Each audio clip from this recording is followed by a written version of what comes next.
buenas tardes a todos. Es un gusto que nos acompañen el día de hoy y también un gusto que nos acompañe el doctor Francesc Pedró, director de Políticas Educativas de UNESCO París. Francesc, bienvenido. Muchísimas gracias, un placer volver a Costa Rica. Muchas gracias por estar acá. El día de hoy nos reúne acá un propósito y es poder hablar de innovación educativa y qué se está haciendo en el mundo. Entonces, aprovechando la presencia del doctor Pedró en nuestro país, vamos a conversar un poquito al respecto. Para iniciar, Francesc, agradecemos el tiempo que nos dedicas y quisiéramos hablar un poco de tu experiencia y de todo lo que se vive a nivel internacional. La innovación educativa es un imperativo, pero ¿cómo la podemos definir? ¿Cómo la podemos caracterizar? Muy bien. Definir es relativamente fácil. Una innovación es un cambio que introducimos en el orden de los procesos educativos, en el orden de los contenidos educativos, en la forma en que nos organizamos en las escuelas. Y hasta ahí es hasta donde llegaría la definición clásica de una innovación, ¿verdad? Como tal, un cambio es siempre relativo a un contexto, es decir, una cosa que es quizá poco innovadora en Costa Rica, tal vez lo sería mucho en Honduras, claro, por ejemplo. Pero desde el año aproximadamente 2000 para acá, prácticamente con el cambio de siglo, hemos incorporado un nuevo elemento que cualifica mucho mejor esta definición de innovación y decimos, sí, se trata de un cambio en los contenidos, en los procesos, en la organización, incluso en las tecnologías que utilizamos, pero solo será una innovación si cumple con la condición de que contribuye a la mejora del aprendizaje. Y eso significa que hemos de estar en condiciones de poder acreditar que un cambio se traduce efectivamente en mejoras en la calidad, en los resultados, en las formas de aprendizaje. Si no podemos acreditar que eso está sucediendo, bueno, es un cambio que algunas veces puede ser incluso que sea en detrimento del aprendizaje. Perfecto.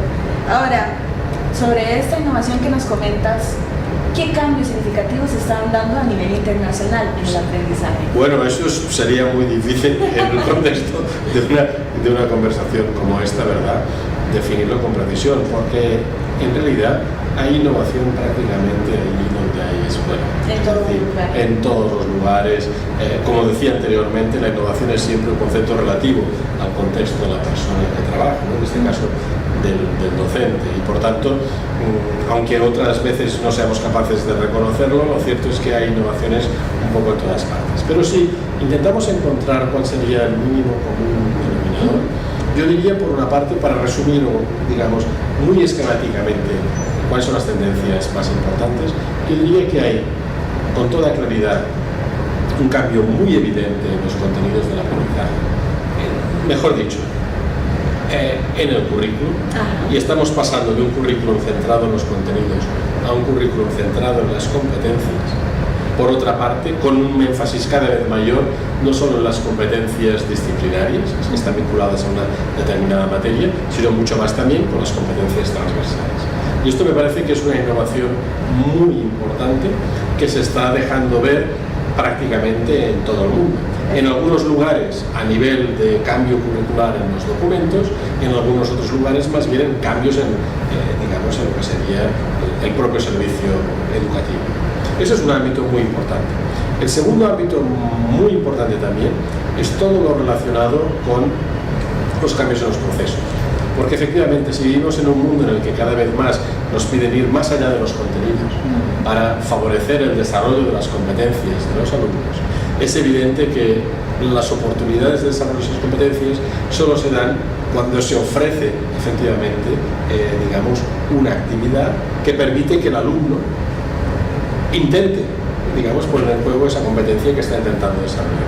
Y esto explica por qué, singularmente, los últimos cursos de la educación primaria, en toda la secundaria e incluso en la universidad, cada vez está ganando más carta de la naturaleza, lo que yo denominaría el nuevo estándar, digamos, de lo que serían los métodos de enseñanza y aprendizaje, que es, no sé cómo se llamaría aquí estrictamente en Costa Rica, pero internacionalmente sería la enseñanza o el aprendizaje basado en proyectos. Algunas personas prefieren hablar de aprendizaje basado en problemas, ¿no? Pero en definitiva es lo mismo, es decir, en lugar de dar contenido y nada más que contenido, colocamos a los estudiantes, a los alumnos, en una situación en la que tienen que investigar, tienen que desarrollar competencias para tratar un proyecto, un problema que de una u otra forma puede estar muy vinculado con lo que ellos perciben que son sus necesidades más inmediatas a nivel personal, de grupo o incluso del entorno, ¿no? Por ejemplo, un ejemplo muy clásico, muy importante estos días, sería todo lo que tiene que ver con el medio ambiente. Excelente, sí. Un segundo ámbito. Y finalmente, un tercer ámbito que me parece muy prometedor desde hace muchísimos años, pero con, digamos, contraluces, es el ámbito de la tecnología.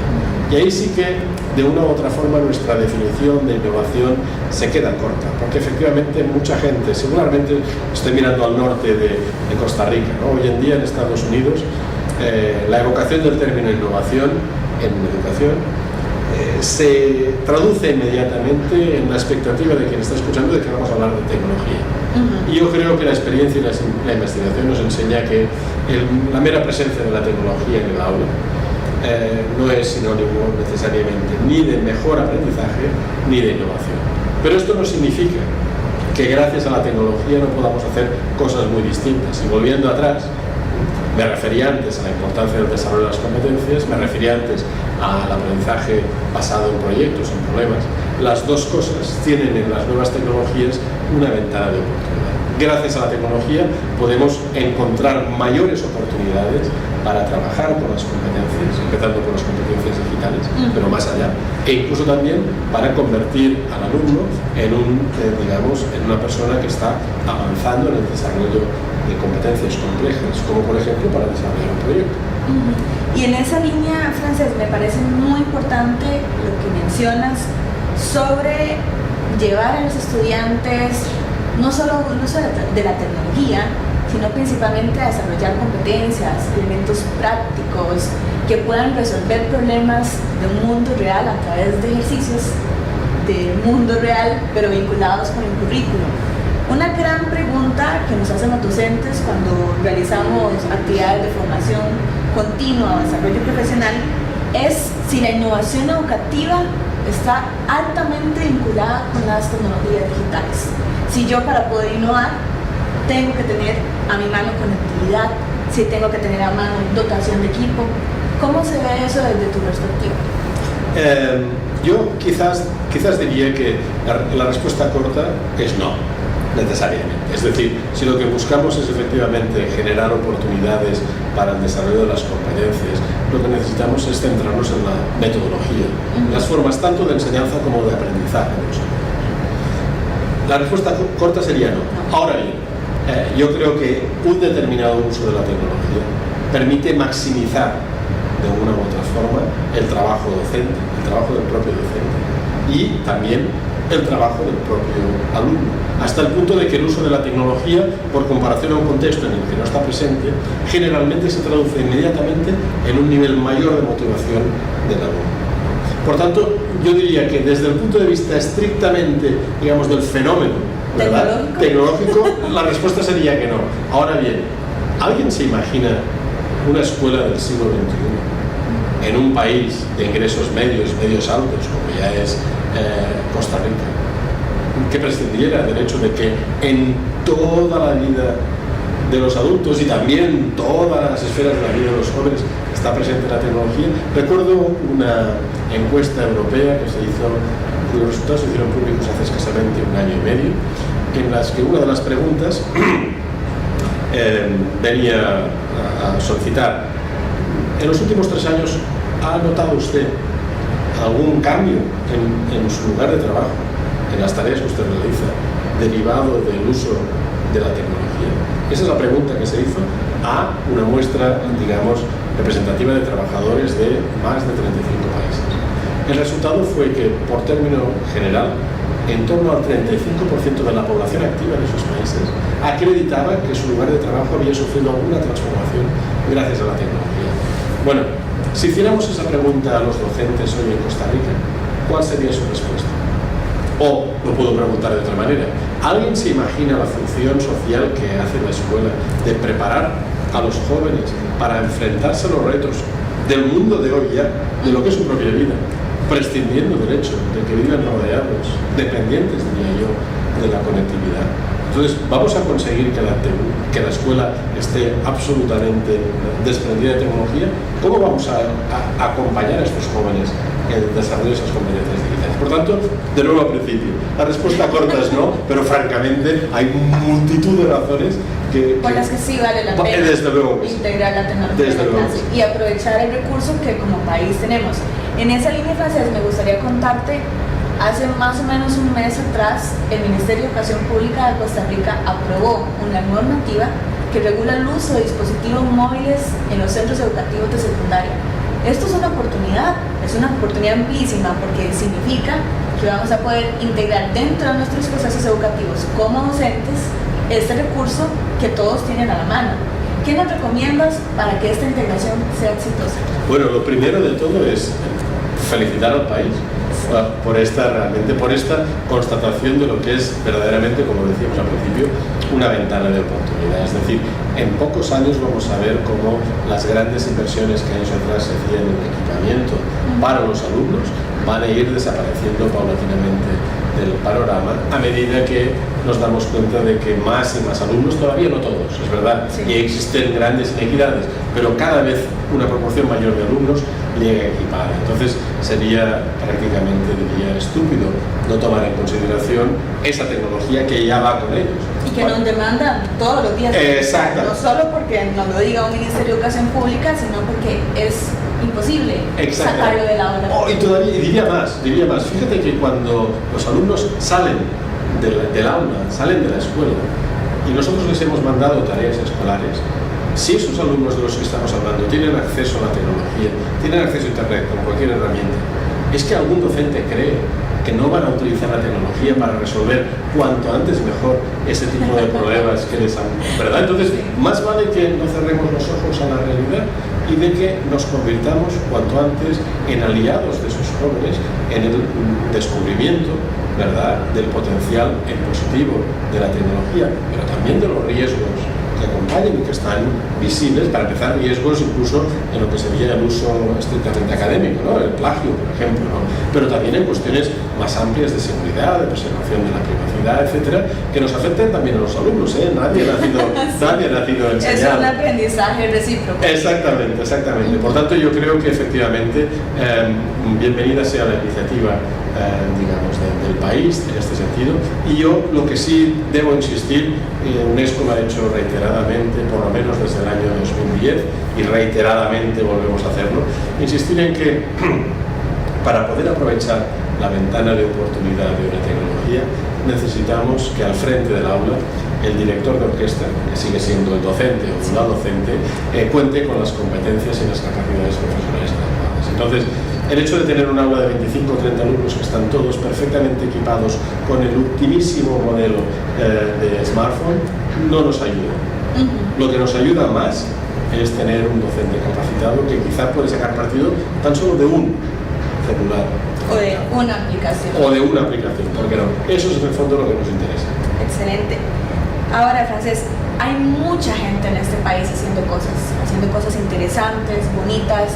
¿Cómo podemos lograr que desde el papel que tenemos como docentes activos también colaboremos a la formación de políticas públicas que nos lleven a innovar más, pero desde este sentido que mencionas, desde un modelo significativo, no tradicional, más activo y que prepare a los estudiantes para el mundo real? Porque ya tenemos la normativa del uso de dispositivos móviles, pero todavía nos falta mucho, nos faltan el tema de seguridad, competencias docentes, estudiantes. Esto que están haciendo fuera del país los docentes, fuera del país no, perdón, dentro del país, pero que están orientados de forma individual, ¿cómo podemos hacer que se diluya? Exactamente. Es una muy buena pregunta y en realidad es la pregunta que se hace en muchos sistemas escolares de todo el mundo. Tradicionalmente la docencia ha sido un asunto muy privado. Es decir, el docente era responsable, sobre todo en el sistema público. Una vez un docente venía investido con la autoridad de ser funcionario público, era, por decirlo así, amo y señor de lo que sucedía en su aula. En un contexto extremadamente conservador, poco propicio a la innovación, quizá era suficiente con un poco de inspección escolar de tanto en tanto. Pero hoy en día tenemos lo que denomino imperativo de la innovación. Y necesitamos que las aulas tengan paredes transparentes. No lo digo en el sentido real del término, que no estaría nada mal, sino más bien, que lo he visto en varios lugares también, ¿no? Sino más bien en el sentido de que los docentes deben tener la oportunidad de compartir los desafíos a los que se enfrentan y las fórmulas que cada uno está encontrando, a veces en pequeños equipos. Y esto significa que en aquellos sistemas donde se constata que los docentes no lo pueden hacer, es generalmente por causa de la falta del incentivo más importante en el desarrollo profesional, de cualquier profesión, que es la variable tiempo. Yo sé que cuando se habla de incentivos para los docentes, con frecuencia se piensa en cuánto dinero más nos vamos a llevar al bolsillo, ¿no? Yo creo que eso es importante para todos, desde luego, para mí el primero, ¿no? Sí, claro. Hay una gran diferencia entre llevarse un poco más de dinero cada mes o no, ¿no? Pero yo creo que como profesionales, la mayor parte de los docentes que yo conozco considerarían que el principal incentivo es tener más tiempo para hacer las cosas bien. Y ese más tiempo es lo que debemos garantizar desde las estructuras públicas que efectivamente existen. Es decir, vivimos todavía bajo la suposición de que buena parte del trabajo docente lo tiene que hacer el docente solo y en casa, porque si no, las cuentas no salen. No, tenemos que replantearnos esto, ¿no? Entonces hemos visto en los últimos informes comparativos internacionales que los países donde los resultados de los alumnos son mejores son países donde generalmente los docentes cuentan con tiempo para el desarrollo profesional. Y no solo con tiempo individual, sino que cuentan también con estructuras dentro del centro e intercentros que favorecen el intercambio de experiencias.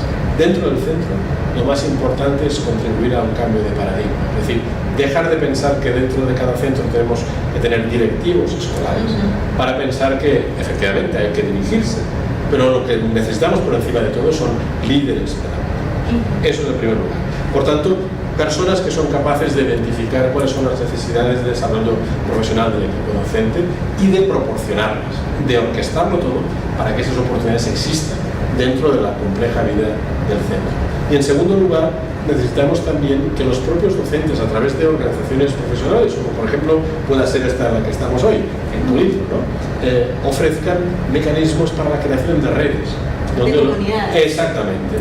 Donde los docentes o los centros pueden aprender mutuamente. Porque en definitiva, yo soy ahora un experto internacional porque vengo de muchos kilómetros, pero he cruzado la frontera y por tanto ya soy experto internacional. Pero los docentes harían mucho mejor en escucharse entre sí, antes que prestar mucha atención a la gente como yo que viene muy de lejos. Y en esa línea quisiera preguntarte, entonces lo ideal sería que este tipo de innovación educativa, que es la que sale del docente, de su experiencia, seamos nosotros como educadores quienes lo promovamos. Exactamente. No esperar a que un director haga una comunidad, un grupo, un espacio, sino tratar de empezar a aprovechar, por ejemplo, redes sociales como Facebook, para poder conectarnos y contar qué está pasando, qué estoy haciendo bien.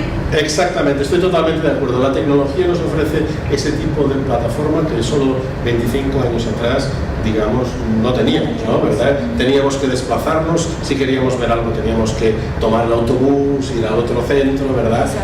Con jornadas interminables. Hoy en día podemos compartir muchísimo a través de internet, incluso filmándonos con nuestros propios teléfonos, ¿verdad? Para que la gente esté en nuestras aulas sin necesidad de estar físicamente allí.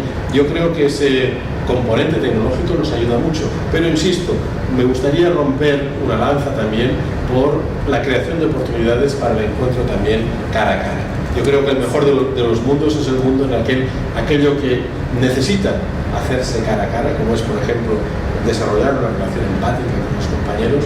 Esto tiene que seguir haciéndose cara a cara. Si no se puede dejar solo el entorno virtual, hay que tener experiencias presenciales y virtuales, aprovechar todo lo que tenemos. Totalmente.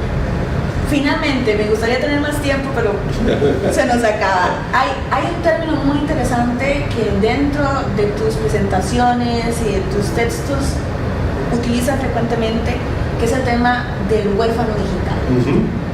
Desde la gestoría de innovación y tecnología educativa, nos gustaría que nos comentaras un poco de la responsabilidad que tenemos los docentes desde esa línea. Muy bien. Lo primero es explicar un poco ese concepto. Sí.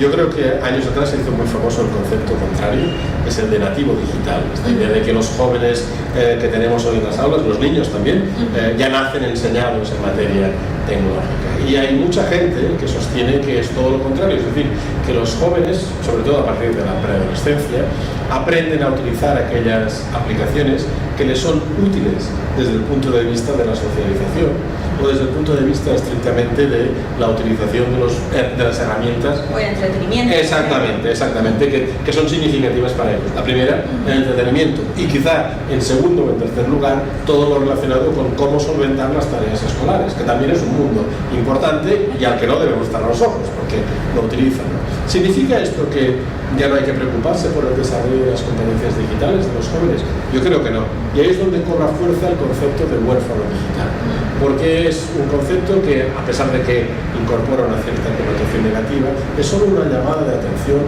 tanto a las familias como a los educadores de todo tipo, para que recuerden que los jóvenes no van a aprender por sí solos necesariamente siempre lo necesario. Y que por tanto hay una serie de herramientas que, si no se las proporciona la escuela, o de oportunidades de conversación que, si no están en la familia, nadie les va a dar a esos jóvenes. Sin esas oportunidades de conversación, sin esas oportunidades de desarrollo de competencias, francamente los jóvenes van a seguir utilizando Facebook, pero nunca irán más allá de eso. Utilizar la tecnología para construir aprendizaje. Exactamente. Eso hay que aprenderlo y esa es la responsabilidad de la escuela. Y esa es nuestra responsabilidad, no solo como docentes, sino también como adultos. Totalmente. Somos quienes les podemos orientar a llegar a ser mejores ciudadanos y personas. Bueno, Francés, agradecerte desde Colipro y desde la Gestoría de Innovación y Tecnología Educativa tu participación el día de hoy, este espacio tan rico para aprender. Esperamos que pronto nos visites de nuevo en Costa Rica y nos ayudes más a encontrar más líneas de trabajo en nuestro país. Será un placer. Muchísimas gracias por la invitación. A vos por venir acá. Gracias a todos y a todos por seguirnos y le daremos continuidad a este tema a través de nuestras redes sociales y el boletín de Colipro. Gracias.